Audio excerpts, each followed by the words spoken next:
एक छोटा सा गांव था, भैरवपुर। गांव के बाहर एक पुराना कुआं था, जिसे सब लोग काला कुआं कहते थे। रात में वहां से किसी औरत के रोने की आवाज आती थी। गांव के लोग बोलते थे, उस कुएं के पास रात में मत जाना।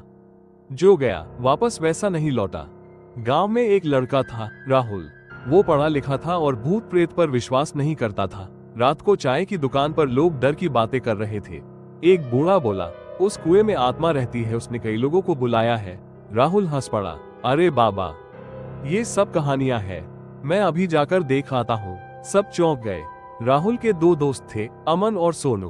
पहले तो डर गए, फिर राहुल के पीछे पीछे चल पड़े। तीनों ने टॉर्च निकाली और कुएं की तरफ चल दिए।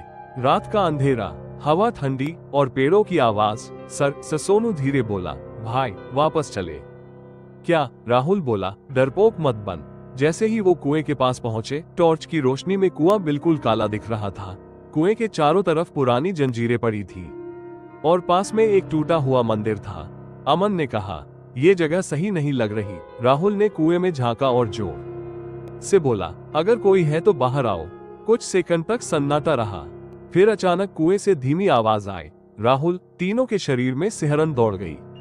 सोनू कांपते हुए बोला, भाई, उसने तेरा नाम कैसे लिया? राहुल का चेहरा पीला पड़ गया, लेकिन वो खुद को मजबूत दिखाते हुए बोला, कोई मजाक कर रहा होगा। अचानक हवा एकदम रुक गई, पेड़ों की आवाज बंद, सब कुछ शांत। और तभी टॉर्च की रोशनी झपक कर बंद हो गई। तीनों ने टॉर्च हिलाई, पर कुछ नहीं हुआ। फिर पीछे से छप छप की आवाज आने लगी, जैसे कोई नंगे पैर जमीन पर चल रहा हो। अमन डर कर बोला, कौन है?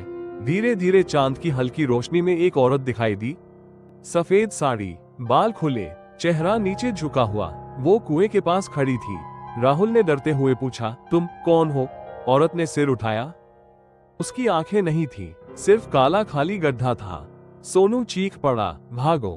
तीनों भागने लगे, लेकिन वो औरत पीछे से नहीं दौड़ी। वो बस धीरे धीरे चल रही थी, फिर भी दूरी कम होती जा रही थी। अमन रोते हुए बोला, ये कैसे हो सकता है? या बुलाया। अचानक एक तेज हवा चली और सोनू के मुंह से आवाज भी नहीं निकली। बस वो धड़ाम से जमीन पर गिरा और अगले ही पल गायब। वहां सिर्फ उसकी चप्पल रह गई।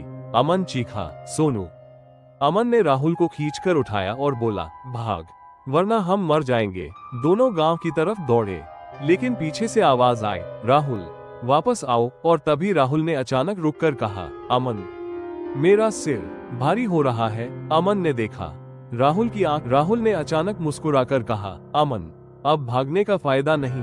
अमन डर गया, राहुल, तू ऐसा क्यों बोल रहा है? राहुल की आवाज अब औरत जैसी हो गई थी, क्योंकि राहुल अब मेरा है।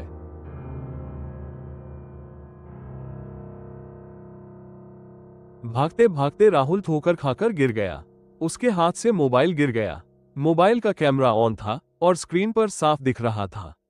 राहुल के पीछे वो औरत बिल्कुल पास खड़ी थी और उसके हाथ में एक रस्सी थी।